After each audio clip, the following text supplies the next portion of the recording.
श्री गणेशाय नमः। श्री जानकी वल्लभो विद्यते।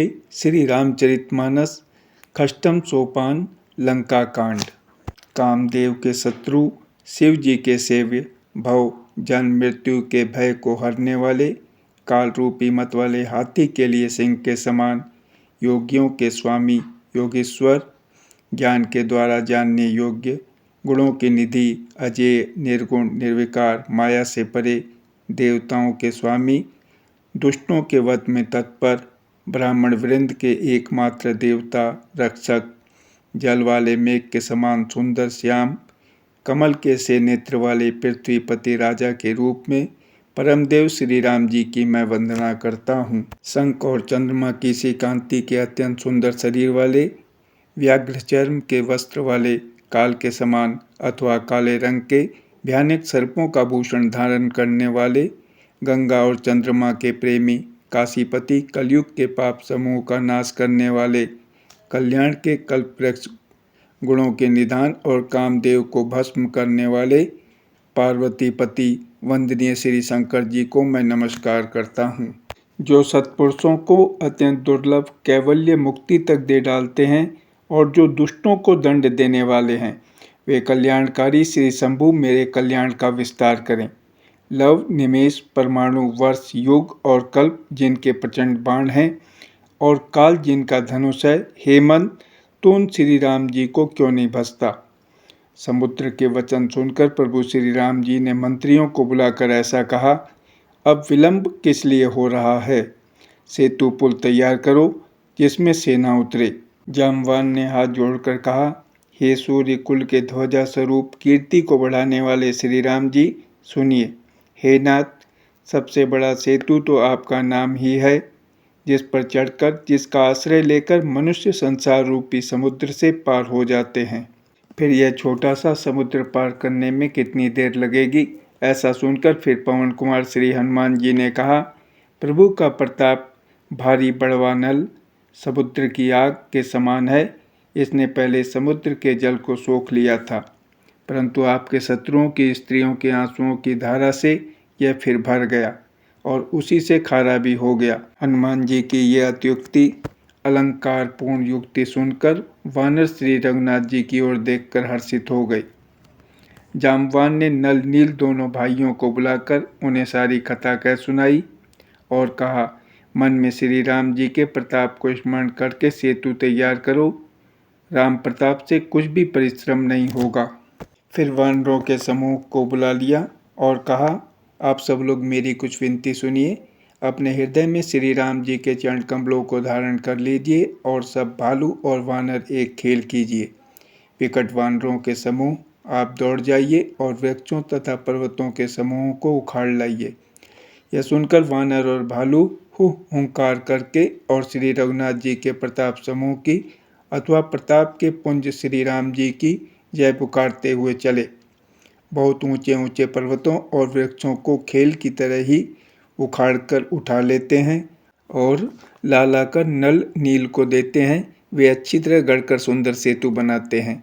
वानर बड़े बड़े पहाड़ ला ला कर देते हैं और नल नील उन्हें गेंद की तरह ले लेते हैं। सेतु की अत्यंत सुंदर रचना देखकर कृपा सिंधु श्री राम जी हंसकर वचन बोले, यह यहाँ की भूमि परम रमणीय और उत्तम है। इसकी असीम महिमा वर्णन नहीं की जा सकती। मैं यहाँ शिव जी की स्थापना करूँगा। मेरे हृदय में यह महान संकल्प है। श्री राम जी के वचन सुनकर वानर राज सुग्रीव ने बहुत से दूत भेजे, जो सब श्रेष्ठ मुनियों को बुलाकर ले आए। शिवलिंग की स्थापना करके विधि पूर्वक उसका पूजन किया। फिर भगवान बोले, शिव जी के समान मुझको दूसरा कोई प्रिय नहीं है। जो शिव से द्रोह रखता है और मेरा भक्त कहलाता है, वह मनुष्य स्वप्न में भी मुझे नहीं पाता।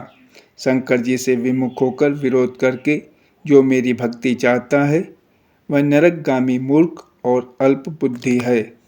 जिनको शंकर जी प्रिय हैं, परंतु जो मेरे द्रोही हैं एवं जो शिव जी के द्रोही हैं और मेरे दास बनना चाहते हैं, वे मनुष्य कल्प भर घोर नरक में निवास करते हैं।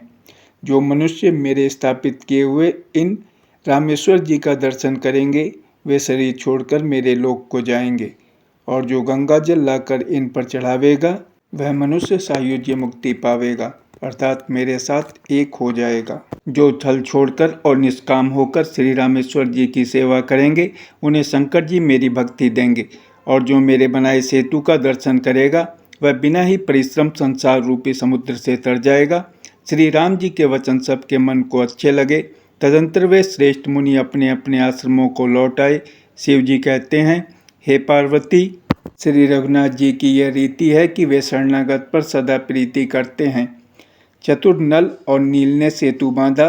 श्री राम जी की कृपा से उनका यह उज्ज्वल यश सर्वत्र फैल गया। जो पत्थर आप डूबते हैं और दूसरों को डुबा देते हैं, वे ही जहाज के समान स्वयं तैरने वाले और दूसरों को पार ले जाने वाले हो गए। यह न तो समुद्र की महिमा वर्णन की गई है, न पत्थरों का गुण है, और न वानरों की ही कोई करामात है। श्री रघुवीर के प्रताप से पत्थर भी समुद्र पर तैर गए। ऐसे श्री राम जी को छोड़कर जो किसी दूसरे स्वामी को जाकर बसते हैं, वे निश्चय ही मंदबुद्धि हैं। नल नील ने सेतु बांधकर उसे बहुत मजबूत बनाया। देखने पर वह कृपा निधान श्री राम जी के मन को बहुत ही अच्छा लगा। सेना चली जिसका कुछ वर्णन नहीं हो सकता। योद्धा वानरों के समुदाय गरज रहे हैं। कृपालु श्री रघुनाथ जी सेतु बंध के तट पर चढ़कर समुद्र का विस्तार देखने लगे। करुणाकंत करुणा के मूल प्रभु के दर्शन के लिए सब जलचरों के समूह प्रकट हो गए, जल के ऊपर निकल आए।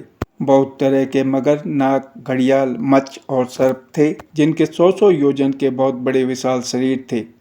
कुछ ऐसे भी जंतु थे जो उनको भी खा जाएं। किसी किसी के डर से तो वे भी डर रहे थे। वे सब वैर विरोध भूलकर प्रभु के दर्शन कर रहे हैं, हटाने से भी नहीं हटते।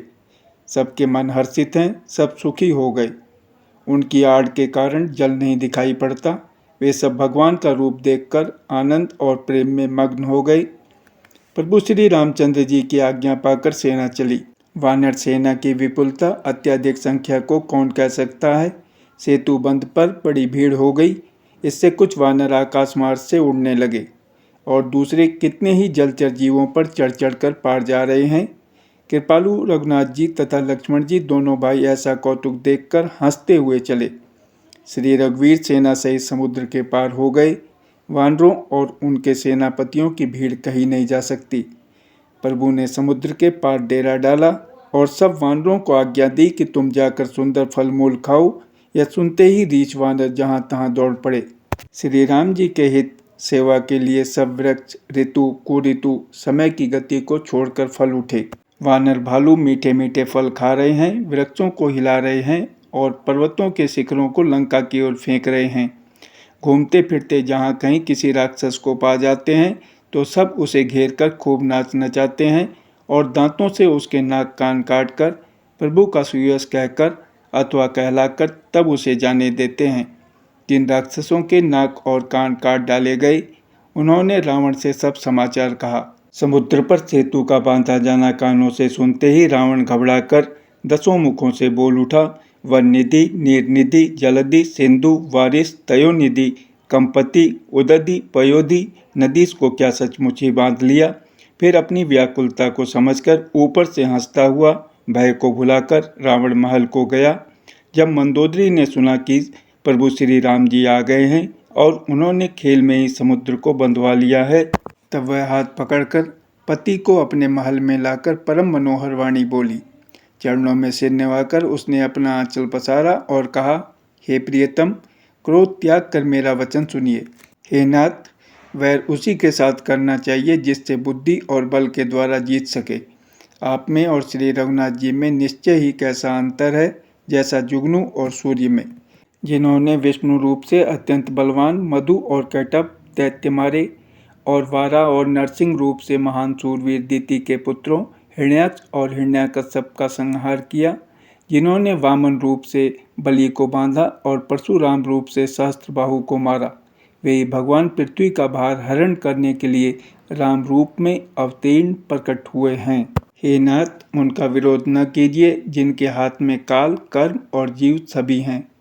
श्री राम जी के चरण कमलों में सिर नवाकर उनकी शरण में जाकर उनको जानकी जी सौंप दीजिए और आप पुत्र को राज्य देकर वन में जाकर श्री रघुनाथ जी का भजन कीजिए। हे नाथ, श्री रघुनाथ जी तो दीनों पर दया करने वाले हैं, सम्मुख शरण जाने पर तो बाग भी नहीं खाता। आपको जो कुछ करना चाहिए था वह सब आप कर चुके। आपने देवता, राक्षस तथा चर अचर सभी को जीत लिया। हे दशमुख, संतजन ऐसी नीति कहते हैं कि चौथेपन बुढ़ापे में राजा को वन में चला जाना चाहिए। हे स्वामी, वहाँ वन में आप उनका भजन कीजिए जो सृष्टि के रचने वाले, पालने वाले और संहार करने वाले हैं। हे नाथ, आप विषयों की सारी ममता छोड़कर उन्हीं शरणागत पर प्रेम करने वाले भगवान का भजन कीजिए जिनके लिए श्रेष्ठ मुनि साधन करते हैं और राजा राज्य छोड़कर वैरागी हो जाते हैं। वही कौशलाधीश श्री रघुनाथ जी आप पर दया करने आए हैं। हे प्रियतम, यदि आप मेरी सीख मान लेंगे तो आपका अत्यंत पवित्र और सुंदर यश तीनों लोकों में फैल जाएगा। ऐसा कहकर नेत्रों में करुणा का जल भरकर और पति के चरण पकड़कर कांपते हुए शरीर से मंदोदरी ने कहा, हे नाथ, श्री रघुनाथ जी का भजन कीजिए जिससे मेरा सुहाग अचल हो जाए। तब रावण ने मंदोदरी को उठाया और वह दुष्ट उससे अपनी प्रभुता कहने लगा, हे प्रिय, सुन, तूने व्यर्थ ही भय मान रखा है। बता तो जगत में मेरे समान योद्धा है कौन? वरुण, कुबेर, पवन, यमराज आदि सभी दिक्पालों को तथा काल को भी मैंने अपनी भुजाओं के बल से जीत रखा है। देवता, दानव और मनुष्य सभी मेरे वश में हैं। फिर तुझको यह भय किस कारण उत्पन्न हो गया? मंदोदरी ने उसे बहुत तरह से समझा कर कहा, किंतु रावण ने उसकी एक भी बात न सुनी और वह फिर सभा में जाकर बैठ गया। मंदोदरी ने हृदय में ऐसा जान लिया कि काल के वश होने से पति को अभिमान हो गया है। सभा में आकर उसने मंत्रियों से पूछा कि शत्रु के साथ किस प्रकार से युद्ध करना होगा। मंत्री कहने लगे, हे राक्षसों के नाथ, हे प्रभु, सुनिए, आप बार बार क्या पूछते हैं? कहिए तो ऐसा कौन सा बड़ा भय है जिसका विचार किया जाए? भय की बात ही क्या है? मनुष्य और वानर, भालू तो हमारे भोजन की सामग्री हैं। कानों से सबके वचन सुनकर रावण का पुत्र प्रहस्त हाथ जोड़कर कहने लगा, हे प्रभु, नीति के विरुद्ध कुछ भी नहीं करना चाहिए। मंत्रियों में बहुत ही थोड़ी बुद्धि है। ये सभी मूर्ख खुशामदी मंत्री ठकुर सुहाती मुँह देखी कह रहे हैं, हे नाथ, इस प्रकार की बातों से पूरा नहीं पड़ेगा। एक ही बंदर समुद्र लांघ कर आया था, उसका चरित्र सब लोग अब भी मन ही मन गाया करते हैं, स्मरण किया करते हैं। उस समय तुम लोगों में से किसी को भूख न थी, बंदर तो तुम्हारा भोजन ही है, फिर नगर जलाते समय उसे पकड़कर क्यों नहीं खा लिया? इन मंत्रियों ने स्वामी आपको ऐसी सम्मति सुनाई है जो सुनने में अच्छी है पर जिससे आगे चलकर दुख पाना होगा। जिसने खेली खेल में समुद्र बांध लिया और जो सेना सहित सुबेल पर्वत पर आ उतरा, हे भाई, कहो वह मनुष्य है जिसे कहते हो कि हम खा लेंगे। सब गाल फुला फुलाकर पागलों की तरह वचन कह रहे हैं। हे तात, मेरे वचनों को बहुत आदर से, बड़े गौर से सुनिए। मुझे मन में कायर न समझ लीजिएगा। जगत में ऐसे मनुष्य झुंड के झुंड बहुत अधिक हैं जो प्यारी मुंह पर मीठी लगने वाली बात ही सुनते और कहते हैं। हे प्रभु, सुनने में कठोर परंतु परिणाम में परम हितकारी वचन जो सुनते और कहते हैं वे मनुष्य बहुत ही थोड़े हैं। नीति सुनिए, उसके अनुसार पहले दूत भेजिए और फिर सीता को देकर श्री राम जी से प्रीति मेल कर लीजिए। यदि वे स्त्री पाकर लौट जाएं, तब तो व्यर्थ झगड़ा न बढ़ाइए, नहीं तो यदि न फिरें तो हे तात, सम्मुख युद्ध भूमि में उनसे हठपूर्वक डटकर मार काट कीजिए। हे प्रभु, यदि आप मेरी यह सम्मति मानेंगे तो जगत में दोनों ही प्रकार से आपका सुयश होगा। रावण ने गुस्से में भरकर पुत्र से कहा, अरे मूर्ख, तुझे ऐसी बुद्धि किसने सिखाई? अभी से हृदय में संदेह भय हो रहा है। हे पुत्र, तू तो बांस की जड़ में घमोई हुआ, तू मेरे वंश के अनुकूल या अनुरूप नहीं हुआ। पिता की अत्यंत घोर और कठोर वाणी सुनकर प्रहस्त ये कड़े वचन कहता हुआ घर को चला गया।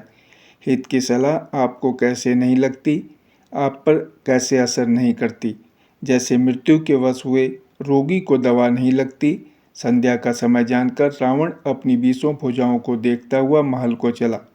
लंका की चोटी पर एक अत्यंत विचित्र महल था।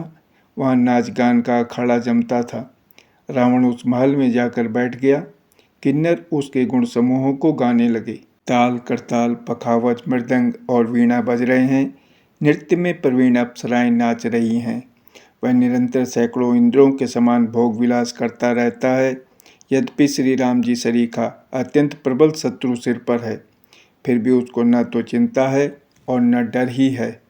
यहाँ श्री रघुवीर सुबेल पर्वत पर सेना की बड़ी भीड़ बड़े समूह के साथ उतरे।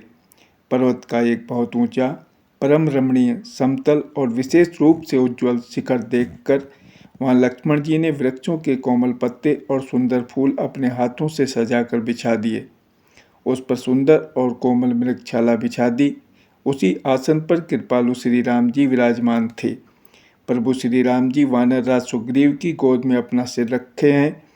उनकी बाईं ओर धनुष तथा दाहिनी ओर तरकस रखा है। वे अपने दोनों कर कमलों से बाण सुधार रहे हैं। विभीषण जी कानों से लगकर सलाह कर रहे हैं। परम भाग्यशाली अंगद और हनुमान अनेकों प्रकार से प्रभु के चरण कमलों को दबा रहे हैं। लक्ष्मण जी कमर में तरकस कसे और हाथों में धनुष बाण लिए वीरासन से प्रभु के पीछे सुशोभित हैं। इस प्रकार कृपा, रूप, सौंदर्य और गुणों के धाम श्री राम जी विराजमान हैं। वे मनुष्य धन है जो सदा इस ध्यान में लौ लगाए रहते हैं। पूर्व दिशा की ओर देखकर प्रभु श्री राम जी ने चंद्रमा को उदय हुआ देखा। तब वे सबसे कहने लगे, चंद्रमा को तो देखो, कैसा सिंह के समान निडर है। पूर्व दिशा रूपी पर्वत की गुफा में रहने वाला अत्यंत प्रताप, तेज और बल की राशि यह चंद्रमा रूपी सिंह अंधकार रूपी मत वाले हाथी के मस्तक को विदीर्ण करके आकाश रूपी वन में निर्भय विचर रहा है। आकाश में बिखरे हुए तारे मोतियों के समान हैं, जो रात्रि रूपी सुंदर स्त्री के श्रृंगार हैं। प्रभु ने कहा, भाइयों, चंद्रमा में जो कालापन है वह क्या है? अपनी अपनी बुद्धि के अनुसार कहो। सुग्रीव ने कहा, हे रघुनाथ जी, सुनिए, चंद्रमा में पृथ्वी की छाया दिखाई दे रही है। किसी ने कहा, चंद्रमा को राहु ने मारा था, वही चोट का काला दाग हृदय पर पड़ा हुआ है। कोई कहता है, जब ब्रह्मा ने कामदेव की स्त्री रति का मुख बनाया, तब उसने चंद्रमा का सार भाग निकाल लिया, जिससे रति का मुख तो परम सुंदर बन गया, परंतु चंद्रमा के हृदय में छेद हो गया। वही छेद चंद्रमा के हृदय में वर्तमान है, जिसकी राह से आकाश की काली छाया उसमें दिखाई पड़ती है। प्रभु श्री राम जी ने कहा, विष चंद्रमा का बहुत प्यारा भाई है, इसी से उसने विष को अपने हृदय में स्थान दे रखा है। विषयुक्त अपने किरण समूह को फैलाकर वह वियोगी नर नारियों को जलाता रहता है। हनुमान जी ने कहा, हे प्रभु, सुनिए, चंद्रमा आपका प्रिय दास है। आपकी सुंदर श्याम मूर्ति चंद्रमा के हृदय में बसती है। वही श्यामता की झलक चंद्रमा में है। नवापरायण 7वां विश्राम। पवन पुत्र हनुमान जी के वचन सुनकर सुजान श्री राम जी हंसे। फिर दक्षिण की ओर देखकर कृपा निधान प्रभु बोले, हे विभीषण, दक्षिण दिशा की ओर देखो, बादल कैसा घुमड़ रहा है और बिजली चमक रही है।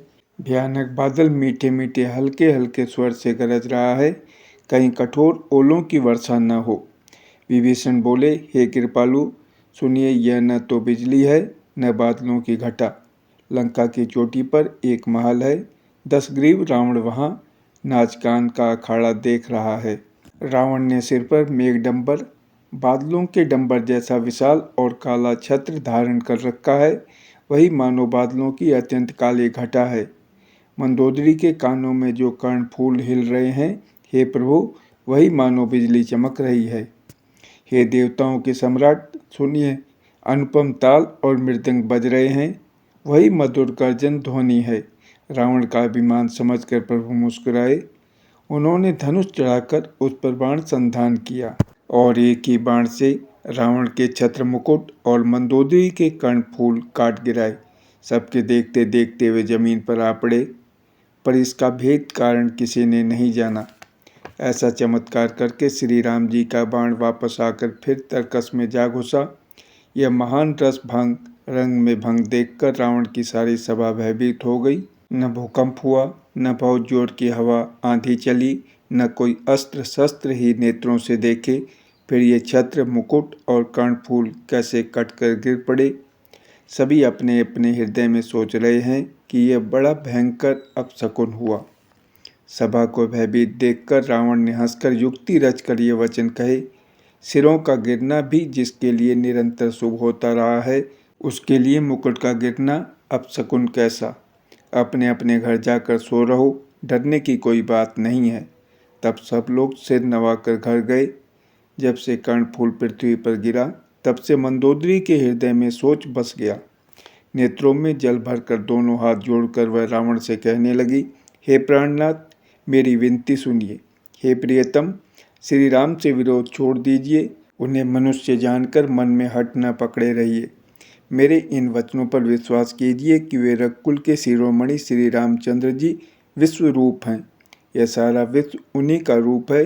वे जिनके अंग अंग में लोकों की कल्पना करते हैं। पाताल जिन विश्व रूप भगवान का चरण है, ब्रह्मलोक सिर है, अन्य बीच के सब लोकों का विश्राम स्थिति जिनके अन्य भिन्न भिन्न अंगों पर है, भयंकर काल जिनका भृकुटी संचालन भवों का चलना है, सूर्य नेत्र हैं, बादलों का समूह बाल है, अश्वनी कुमार जिनकी नासिका है, रात और दिन जिनके अपार निमेष पलक मारना और खोलना है, दसों दिशाएं कान हैं, वेद ऐसा कहते हैं, वायु श्वास है और वेद जिनकी अपनी वाणी है, लोभ जिनका अधर होठ है, यमराज भयानक दांत है, माया हंसी है, दिक्पाल भुजाएं हैं, अग्निमुख है, वरुण जीभ है, उत्पत्ति पालन और प्रलय जिनकी चेष्टा क्रिया है, 18 प्रकार की असंख्य वनस्पतियां जिनकी रोमावली हैं, पर्वत अस्थियां हैं, नदियां नसों का जाल है, समुद्र पेट है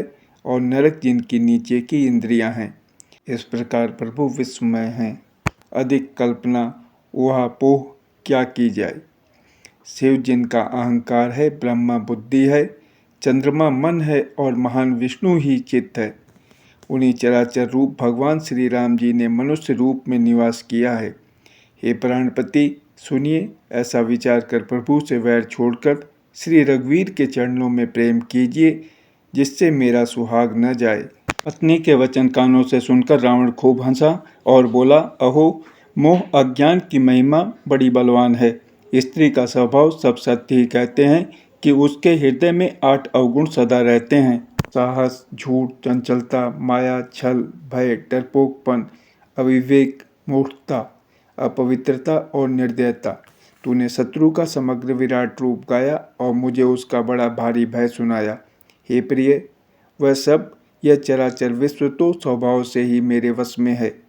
तेरी कृपा से मुझे यह अब समझ पड़ा। हे प्रिय, तेरी चतुराई मैं जान गया। तू इस प्रकार इसी बहाने मेरी प्रभुता का बखान कर रही है। हे मृगनयनी, तेरी बातें बड़ी गूढ़ रहस्य भरी है, समझने पर सुख देने वाली और सुनने में भय छुड़ाने वाली है। मंदोदरी ने मन में ऐसा निश्चय कर लिया कि पति को कालवश मति भ्रम हो गया है। इस प्रकार अज्ञानवश बहुत से विनोद करते हुए रावण को सवेरा हो गया। तब स्वभाव से ही निडर और घमंड में अंधा लंकापति सभा में गया। यद्यपि बादल अमृत सा जल बरसाते हैं, तो भी वेद फूलता फलता नहीं। इसी प्रकार चाहे ब्रह्मा के समान भी ज्ञानी गुरु मिले, तो भी मूर्ख के हृदय में चेत ज्ञान नहीं होता। यहाँ सुबेल पर्वत पर प्रातःकाल श्री रघुनाथ जी जागे और उन्होंने सब मंत्रियों को बुलाकर सलाह पूछी कि शीघ्र बताइए, अब क्या उपाय करना चाहिए।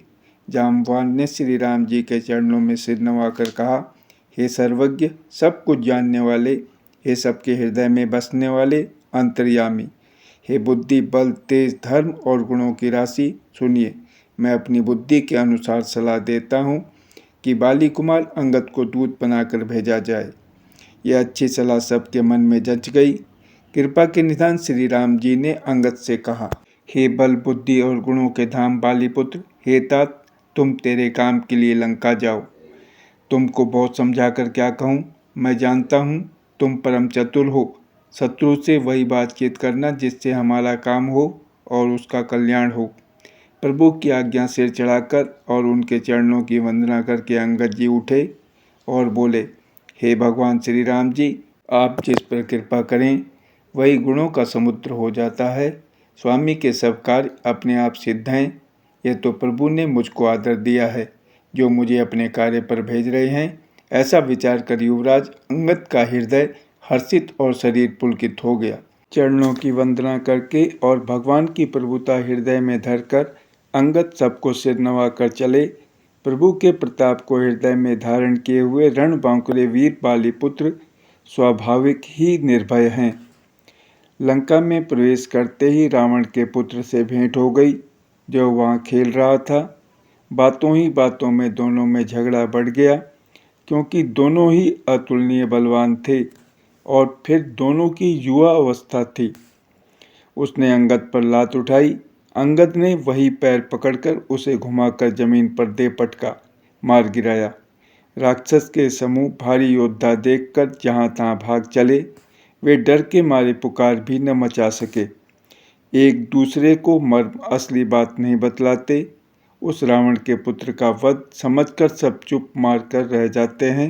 रावण पुत्र की मृत्यु जानकर और राक्षसों को भय के मारे भागते देखकर नगर भर में कोलाहल मच गया कि जिसने लंका जलाई थी वही वानर फिर आ गया है। सब अत्यंत भयभीत होकर विचार करने लगे कि विधाता अब न जाने क्या करेगा। वे बिना पूछे ही अंगद को रावण के दरबार की राह बता देते हैं। जिसे ही वे देखते हैं वही डर के मारे सूख जाता है। श्री राम जी के चरण कमलों का स्मरण करके अंगद रावण की सभा के द्वार पर गए और वे धीर, वीर और बल की राशि अंगद सिंह की सी एड़ शान से इधर उधर देखने लगे। तुरंत ही उन्होंने एक राक्षस को भेजा और रावण को अपने आने का समाचार सूचित किया। सुनते ही रावण हंसकर बोला, बुला लाओ, देखें कहाँ का बंदर है। आज्ञा पाकर बहुत से दूत दौड़े और वानरों में हाथी के समान अंगद को बुला लाए।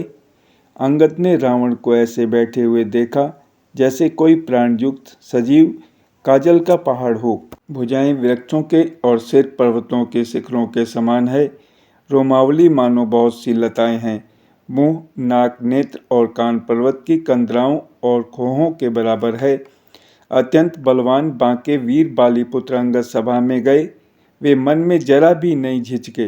अंगद को देखते ही सब सभासद उठ खड़े हुए। यह देखकर रावण के हृदय में बड़ा क्रोध हुआ। जैसे मतवाले हाथियों के झुंड में सिंह निशंक होकर चला जाता है, वैसे ही श्री राम जी के प्रताप का हृदय में स्मरण करके वे निर्भय सभा में सिर नवाकर बैठ गए। रावण ने कहा, अरे बंदर, तू कौन है? अंगद ने कहा, हे दशग्रीव, मैं श्री रघुवीर का दूत हूँ। मेरे पिता से और तुमसे मित्रता थी, इसलिए हे भाई, मैं तुम्हारी भलाई के लिए ही आया हूँ। तुम्हारा उत्तम कुल है। पुलस्त्य ऋषि के तुम पौत्र हो। शिव जी की और ब्रह्मा जी की तुमने बहुत प्रकार से पूजा की है। उनसे वर पाए हैं और सब काम सिद्ध किए हैं। लोकपालों और सब राजाओं को तुमने जीत लिया है। राजमत से या मोहवश तुम जगजननी सीता जी को हर लाए हो। अब तुम मेरे शुभ वचन, मेरी हित भरी सलाह सुनो। उसके अनुसार चलने से प्रभु श्री राम जी तुम्हारे सब अपराध क्षमा कर देंगे। दांतों में तिनका दबाओ, गले में कुल्हाड़ी डालो और कुटुंबियों सहित अपनी स्त्रियों को साथ लेकर आदरपूर्वक जानकी जी को आगे करके इस प्रकार सब भय छोड़कर चलो। और हे शरणागत के पालन करने वाले रघुवंश शिरोमणि श्री राम जी, मेरी रक्षा कीजिए, रक्षा कीजिए। इस प्रकार आर्त प्रार्थना करो। आर्त पुकार सुनते ही प्रभु तुमको निर्भय कर देंगे। जय श्री राम।